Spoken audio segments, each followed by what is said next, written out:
was, I spoke to Mr. Ravi Kumar, your CEO. I have assured 100% support to Cognizant for all growth plans.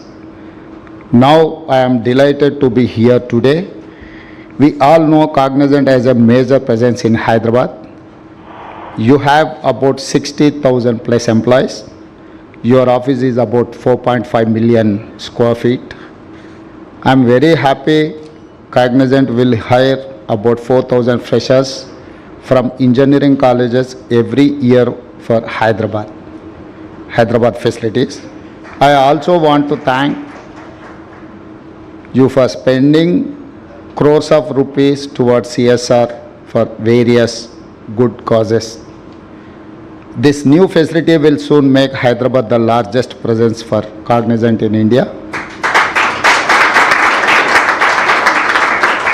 I hope you will soon grow so big you will have 1 lakh employees in Hyderabad. I once again thank and congratulate Mr. Surya Gummadi, Mr. John Kim, Ms. Kathy and Gaurav Hazra and all employees of Cognizant for your success. Best wishes. Thank you.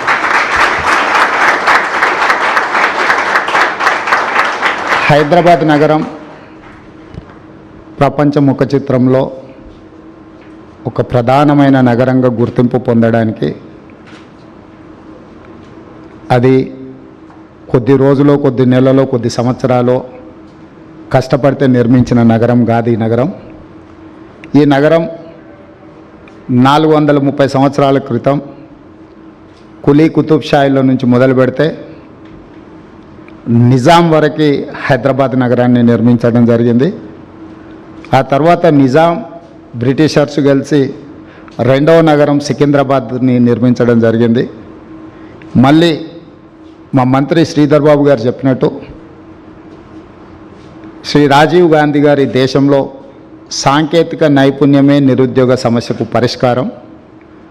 ప్రపంచంతో పోటీ పడాలంటే భారతదేశం సాంకేతిక నైపుణ్యం సంపాదించాలి అని చెప్పి దేశానికి కంప్యూటర్ని పరిచయం చేశాడు. ఆ కంప్యూటర్ని పరిచయం చేసిన క్రమంలోనే శ్రీ రాజీవ్ గాంధీ గారి నిర్ణయం మేరకు ఆంధ్రప్రదేశ్లో ఆనాటి ముఖ్యమంత్రి నేదురుమల్లి జనార్దన్ రెడ్డి గారు 1992లో ఐటీ సెక్టర్ కోసం మొట్టమొదటి పునాది రాయి వేయడం జరిగింది. తర్వాత ఆ కార్యక్రమం ఆగిపోవడం, ఆ తర్వాత నారా చంద్రబాబు నాయుడు గారు ఉమ్మడి రాష్ట్రానికి ముఖ్యమంత్రిగా బాధ్యతలు చేపట్టడం, వారు ఖచ్చితంగా ఆంధ్రప్రదేశ్ యొక్క నిరుద్యోగ సమస్య, రాష్ట్రం యొక్క ఆదాయం పెంచుకోవాలి అనంటే వ్యవసాయం ఒకటే సరిపోదు, సాంకేతిక నైపుణ్య రంగంలో రాణించాలి అని చెప్పి హైటెక్ సిటీని నిర్మించడం జరిగింది.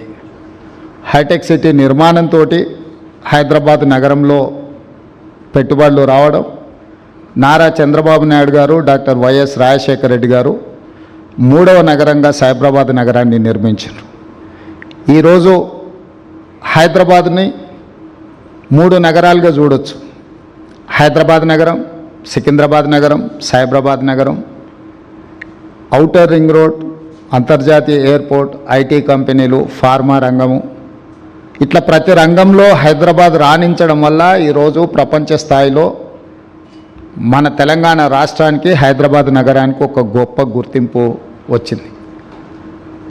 హైదరాబాద్ ఏ విధంగా అయితే అభివృద్ధి చెందిందో కాగ్నిజెంట్ కూడా సూర్య గుమ్మడి గారు చెప్పినట్టు 2002లో ఒక చిన్న సంస్థగా ఇక్కడ పని మొదలుపెట్టి ఈరోజు తెలంగాణ రాష్ట్రంలో అత్యధికంగా ఉద్యోగ అవకాశాలు కల్పిస్తున్న 2వ సంస్థగా కాగ్నిజెంట్ రాణించింది. భారతదేశంలో టాటాలతో పోటీ పడగలిగిన శక్తి సామర్థ్యం, తెలంగాణ రాష్ట్రంలో టాటాలతో పోటీ పడి నిరుద్యోగ సమస్యకు పరిష్కారం చూపిస్తున్న సంస్థ కాగ్నిజెంట్ సంస్థ. ఈరోజు లక్షలాది మంది తెలంగాణలో చదువుకుంటున్న ఇంజనీరింగ్, నాన్ ఇంజనీరింగ్ స్టూడెంట్స్కి ఉద్యోగ ఉపాధి అవకాశాలు వస్తున్నాయి అని అంటే కంటిన్యూస్గా కులీ కుతుబ్ షాహీ నుంచి మొదలు పెడితే నారా చంద్రబాబు నాయుడు గారి వరకు